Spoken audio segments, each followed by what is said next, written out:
Everyone, welcome to Tiny Fits. स्वागत है आप सभी का हमारे यूट्यूब चैनल टाइनी फिट्स पर। तो फ्रेंड्स, आज की वीडियो बहुत ज़्यादा इंटरेस्टिंग होने वाली हूँ।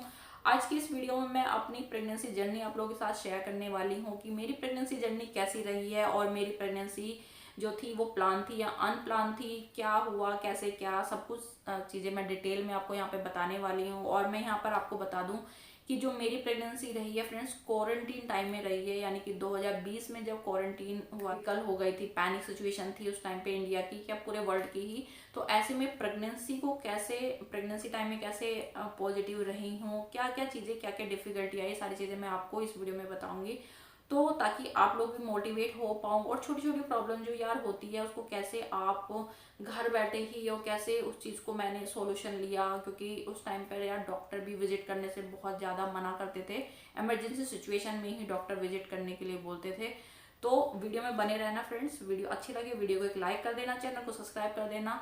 और मेरे चैनल को आप पहली बार विजिट करते हैं यार, तो प्लीज़ प्लीज़ प्लीज़ चैनल को सब्सक्राइब किए बगैर मत जाना। साथ ही बेल आइकन प्रेस करके ऑल पे क्लिक करना ना भूलें, ताकि मेरी वीडियो का नोटिफिकेशन आपको पहुंचे जब भी मेरे चैनल पे कोई नई वीडियो अपलोड होती है।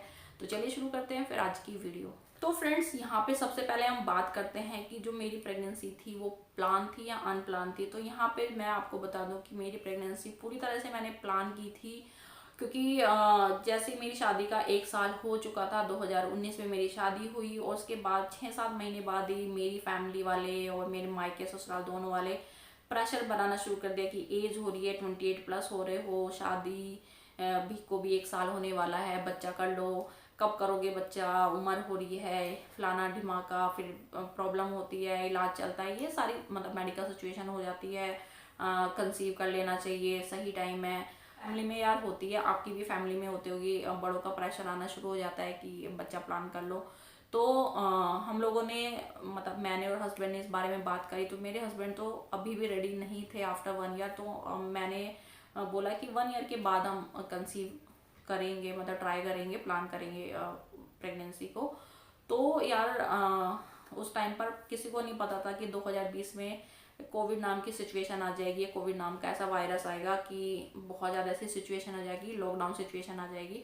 तो मेरी फर्स्ट एनिवर्सरी पड़ी फरवरी में। तो फरवरी के में हम लोग गए घूमने मनाली।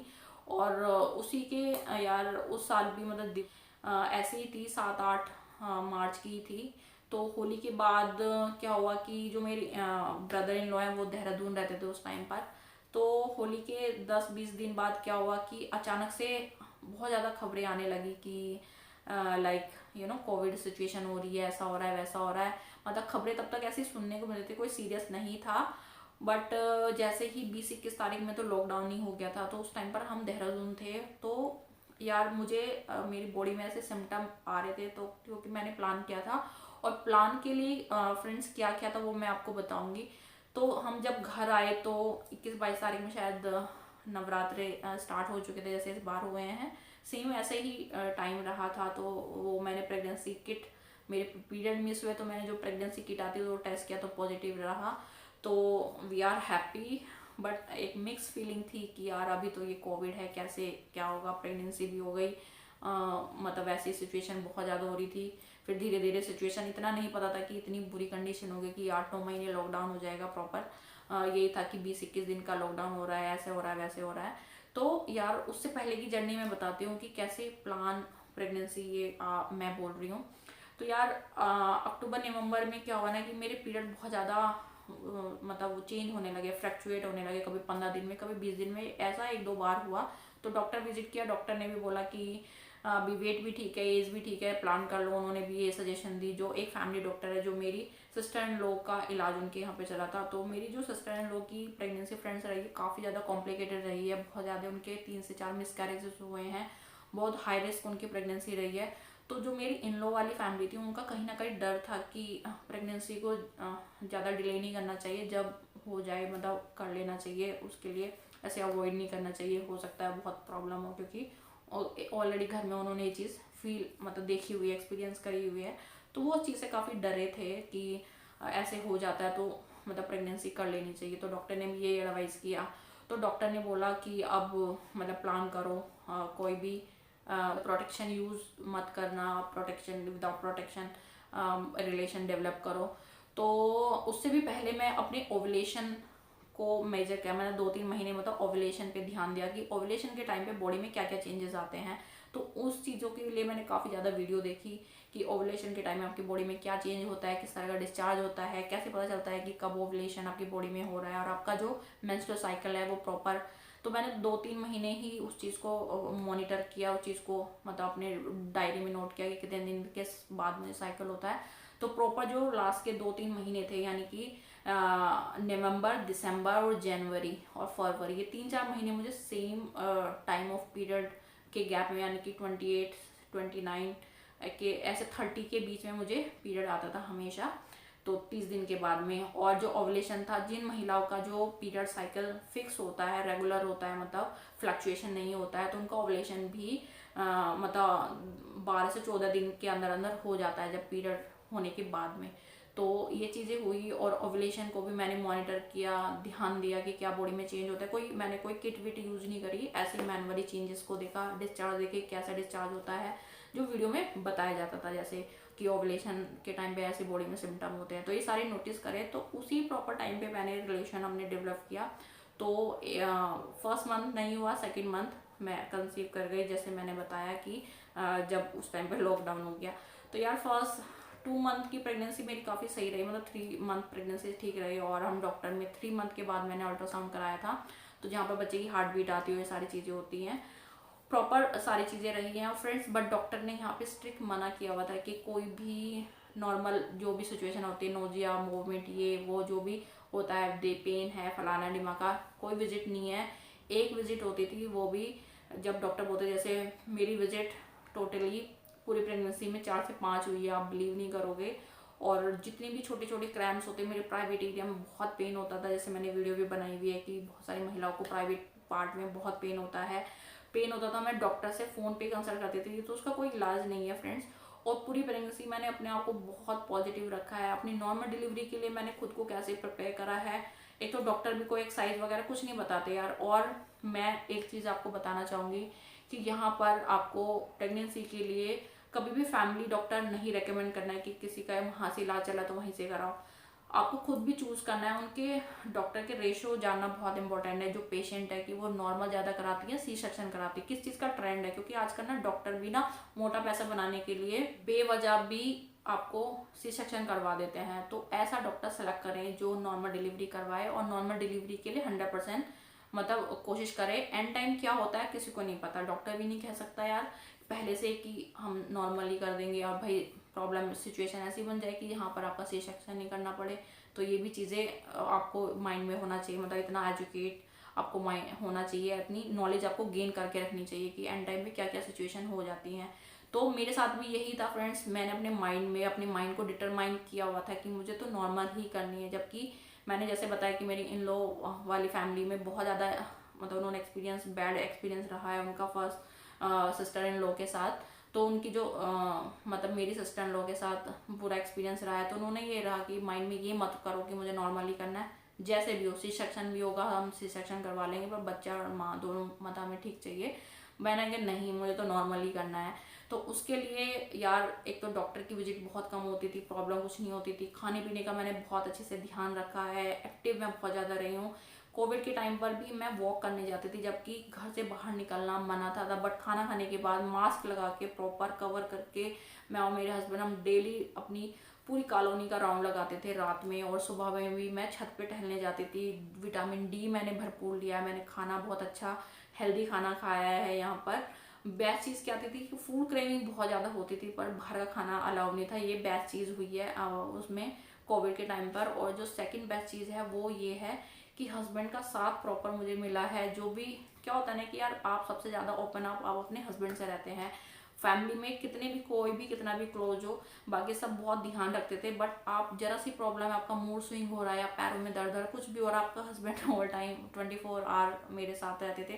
तो उन्होंने मेरा बहुत ध्यान रखा है प्रेगनेंसी के टाइम पर। और यार मैं अपने आप को बहुत लकी फील करती हूँ कि हाँ मेरा पार्टनर ऐसा है, उन्होंने बहुत केयर करी है। मतलब जो पेन को है ना वो फील करते थे कि हाँ ऐसी प्रॉब्लम होती थी। कभी कभी बच्चे की मूवमेंट मुझे फील नहीं होती थी, तो वो हाथ फिराते थे घंटों तक ताकि बच्चे से बात करते थे कि बच्चा रिएक्ट करे, और मुझे वो करते थे कि नहीं नहीं ऐसा कुछ नहीं है, काम डाउन रहो। बच्चे की मोमेंट फील होगी, ऐसा होगा वैसा होगा। तो बहुत सारे मूड स्विंग्स होते हैं आपको प्रेगनेंसी में, आप सभी को पता होगा यार, जो प्रेग्नेंट है वुमेन। तो उस टाइम पर हस्बैंड का एक प्यार भरा एहसास, उनका काम डाउन करने का तरीका आपको बहुत मतलब रिलैक्स फील करता है। अंडरस्टूड एक पार्टनर का बहुत इंपॉर्टेंट रोल प्ले करता है प्रेगनेंसी में। हस्बैंड को बहुत चीज़ें अंडरस्टैंड करनी चाहिए यार। प्रेगनेंसी में बहुत ज़्यादा चीज़ें चेंज होती है, मेंटली, फिजिकली, आप बहुत चीज़ों से गुजर रहे होते हो। तो यार कोविड के टाइम पे तो वैसे ही लोग स्ट्रेस भी थे, फाइनेंशियली प्रॉब्लम थी, सैलरी कट के आने लगी, तो एक टेंशन ये भी थी कि यार जॉब छूट गई तो क्या होगा। तो ये चीज़ भी बनी रहती थी, घर में चीज़ों को भी बैलेंस करना, मनी भी सेव करना कि आगे पता नहीं कैसी सिचुएशन रहेगी। उसमें नेगेटिविटी यार बहुत रहती थी माइंड में। और देखो जब उस सारे लोग घर में रहते तो कभी कभी बर्तन बजते भी हैं, सबको पता है, तो ये चीज़ें भी होती थी। पर उसमें भी कैसे पॉजिटिव रही हूँ मैंने अपने माइंड को, अपने बच्चे को, मैं डेली बात करती थी और अच्छी अच्छी बातें करना। और अगर मूड स्विंग हो रहा है तो हस्बैंड हेल्प करते थे, एक्टिव रहती थी, एक्सरसाइज करती थी सुबह उठ के। और फिर जैसे छठा सातवां आठवां महीना लगा मेरा, 7वां या 8वें महीने से मैंने हाँ एक्सरसाइज स्टार्ट करी। डक वॉक है, इन द टॉयलेट की तरह सिटिंग करना है, जितनी भी पेल्विक एक्सरसाइजेज थी वो सारी स्टार्ट करी मैंने। अपने आप को प्रिपेयर कर, अपने माइंड को मैं डेली बात करती थी और अपने बच्चे से बात करती थी कि हमें नॉर्मल डिलीवरी करनी है, जब मम्मा पुश लगाएंगे तो बेटा आपको भी लगाना है, यानी कि हेल्प करना है, अपनी यूनिटी बनानी है। ये सारी बातें मैं अपने बच्चे से करती थी। और ट्रस्ट मी गाइज, आप बिलीव नहीं करोगे, ये चीज़ मतलब मैं ही बता सकती, एक वो ही मदर बता सकती जो उस चीज़ को फील करती है। मेरे बच्चे ने प्रॉपर मुझे सपोर्ट करा है उस टाइम पर, जब लेबर के टाइम पर। लेबर क्या हुआ था कि जैसे प्रेगनेंसी का टाइम पूरा निकला और मेरा जो ड्यू डेट थी वो 26 या 27 थी आई थिंक। और 21 में मेरा पूरा 9 मंथ कंप्लीट हो गया था। जो ड्यू डेट होती है वो अप्रोक्स एक हफ्ता आगे या पीछे इस तरह से होती है, जो आपके अल्ट्रासाउंड में आती है। तो यार अल्ट्रासाउंड में जो थी वो थी 27 या 26। तो डॉक्टर ने बोला था कि एक दो बीच बीच में मुझे वीक वाइज चेक कराते रहना, क्योंकि वो इंटरनली चेकअप करते हैं और देखते हैं कि सर्विक्स कैसा है, क्या कंडीशन है, ओपन होगा या नहीं होगा। तो सॉफ्ट थी, उन्होंने जैसे मेरे को हल्के हल्के ना फोर्स लेबर पेन आए 25 तारीख को।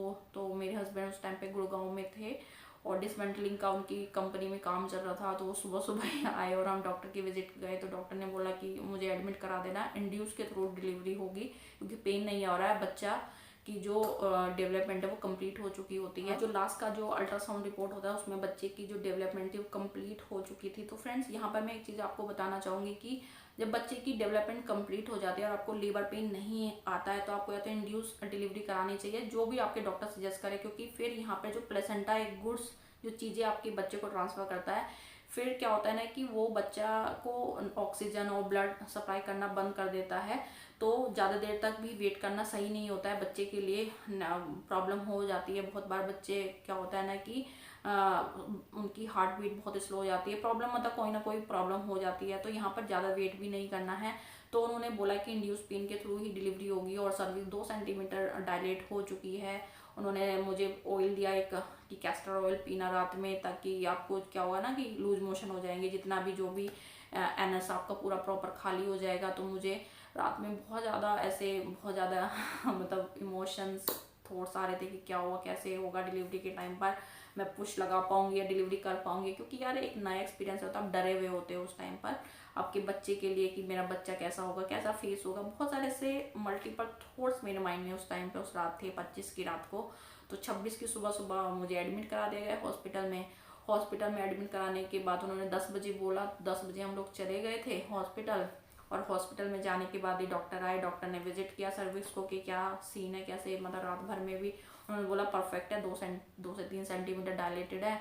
उन्होंने इंड्यूस करा, अंदर दवाई डाली और वो लगा दिया। थोड़ी देर बाद ही एक दवाई उन्होंने अंदर इंसर्ट करी और फिर मुझे ड्रिप चढ़ने शुरू हो गई। और भाई साहब जो पेन शुरू हुआ ना यार, इंड्यूस पेन, सच में कान पकड़ लो कि इंड्यूस पेन ना कराए भैया। लेबर पेन जो एक नेचुरल लेबर पेन होता है और इंड्यूस जो पेन होता है उसमें धरती आसमान का अंतर होता है। जो नेचुरल पेन होता है ना वो धीरे धीरे बढ़ता है, और जो इंड्यूस पेन होता है वो आपको दवाई डालने के बाद ही भाई इतनी भयंकर पेन हो गया था कि बस कैसे कैसे मैंने सुबह वो 10 बजे से लेकर, और मेरा जो बच्चा आया है शाम को 5 बजे, ये सोचो उस उतने बजे से उतने बजे तक मैंने इतना पेन झेला है ना। और उस टाइम पे मैं इतनी पॉजिटिव रही हूँ, इतनी ज़्यादा मैंने अपना आप को स्ट्रॉन्ग करके रखा कि मुझे बिखरना नहीं है। अगर मैं टूट गई यहाँ पे तो जो मेरे 9 महीने की मेहनत है वो सब खराब हो जाएगी। तो यहाँ पे मैंने अपने आप को बहुत पॉजिटिव रखा। मैं बहुत कम चीखी चिल्लाई हूँ। लंबे लंबे गहरे सांस लेते हैं, जो मैं आपको बताती हूँ कि ब्रीथिंग एक्सरसाइज बहुत हेल्प करती है। और सच में ट्रस्ट में यार बहुत हेल्प करी है। ऐसे सांस लेके मुंह से छोड़ना और हल्का हल्का बीच बीच में लिक्विड पीते रहे और भगवान का नाम, कभी जय साईं, कभी जय श्री राम। और भाई 2 बजे के बाद तो जो लेबर इतना इंटेंस हो गया कि झेलना मुश्किल हो गया। और मेरी जो सिस्टर इन लॉ है उन्होंने मेरी कमर बहुत अच्छे से सहलाई। फिर तो मुझे किसी का टच अच्छा नहीं लग रहा था उस टाइम पे, इतना भयंकर पेन हो रहा था। और फिर एक दाई माँ आई, उन्होंने बोला कि घर घर बंद तो नहीं है भैया? कि हाँ घर बंद है, सब घर के यहीं है। तो उन्होंने बोला अरे भाई जाओ देवी देवता को, अपने देव पितरों को मनाओ, रुपया चढ़ा के फिर आके लेके जाओ, घर खोलो। घर खुद नहीं खुलेगा तो लेबर कैसे आएगा? तेज दर्द नहीं उठेंगे जब घर बंद है तो बच्चा कैसे बाहर आएगा? उन्होंने कुछ ऐसी बात बोली। तो मेरे जो फादर इन लॉ हैं वो घर गए, उन्होंने घर के कपाट खोले। उसके बाद से जो मुझे पेन आया, पता नहीं यार ये चीज़ का कनेक्शन होता है, मानते मैं तो ऑब्वियसली सी बात है, मैं बहुत दर्द में तड़प रही। तो उसके बाद जो मुझे भयंकर पुश फील होनी शुरू हो गई अंदर से, मेरा बच्चा बाहर निकलने की कोशिश करने लगा। डॉक्टर ने मेरा वाटर ब्रेक, फटा ही नहीं था, मैनुअली उन्होंने वाटर ब्रेक किया।